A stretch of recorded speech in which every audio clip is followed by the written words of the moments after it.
Задавались ли вы когда-нибудь вопросом, почему одни более успешны, а другие нет?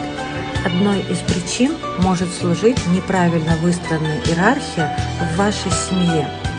Изначальная система, в которой мы рождаемся, это наша семья. И если там иерархия выстроена неправильно, то мы не получаем родовую энергию, и нам не хватает жизненных сил на построение отношений, зарабатывание денег и даже на качество здоровья. Неправильная иерархия в семье может стать причиной таких неудач, как бесплодие,